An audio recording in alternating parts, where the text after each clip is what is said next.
Alright, Victorum Gaming fans and SPQR fans, we're back. We got another one in our series covering the hero talents for the game.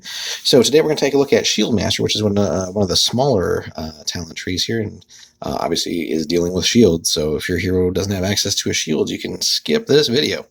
So Shieldmaster, trained extensively in unit tactics and the use of the shield walls, this hero can use his shield to best effect.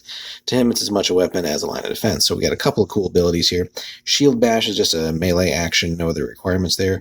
The hero bashes a target with his shield. If the attack hits and the target fails its armor check, it'll lose a wound from a buckler or small shield and 2 wounds from a large shield. In addition, the target must succeed an agility check or suffer a knockdown, even if no damage was caused. And that's a cool thing there, just because a lot of times you will actually just, whiff and not do anything. So the fact that it forces that extra check to potentially knock their hero down is really cool.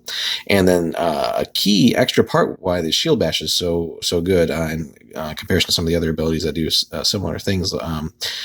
This attack uses the smasher rule and so cannot be parried. So just awesome there. So much more likely to cause some damage, basically just straight up forcing armor saves on them, and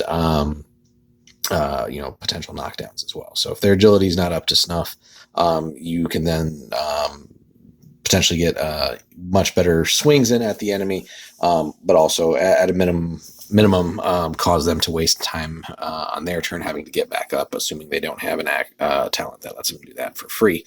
So really cool ability there, and again, always nice when it doesn't require anything else. Shield Wall is next, and so the hero's shield becomes a fortress, adding +1 to armor checks against close combat attacks. However, the hero suffers a -1 penalty to his melee checks until the start of the next phase. So a little bit of a trade-off there. More armor versus harder to hit.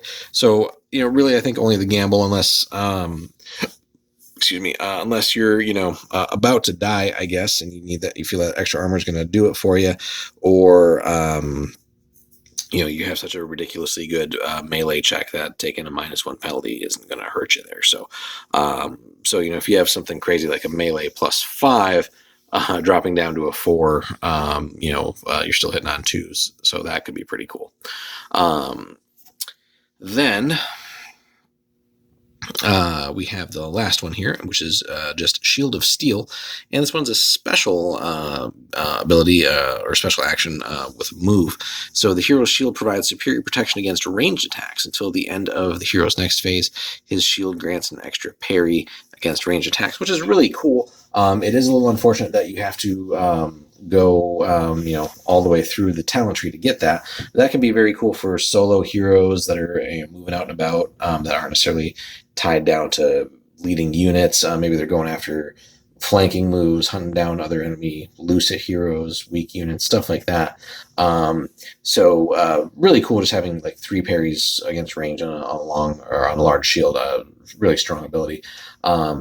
So a little unfortunate, again, that this is just like a straight line talent tree. I feel like, really, considering that Shield of Steel is a little bit different than Shield Bash and Shield Wall. They're all kind of doing different things here. So I feel like Shield Bash could have been the baseline ability and then just have these two kind of split off. So that might have been a little bit more effective. But if you find that all 3 of these abilities are cool and you want to go that extra route, or that extra mile, I guess, to get that, it's certainly worth looking at. Not necessarily 100% mandatory tech tree to invest in, but definitely some useful abilities too. So if you guys liked this video, go ahead and hit us with a like and subscribe if you haven't already, and then stay tuned for more SPQR content.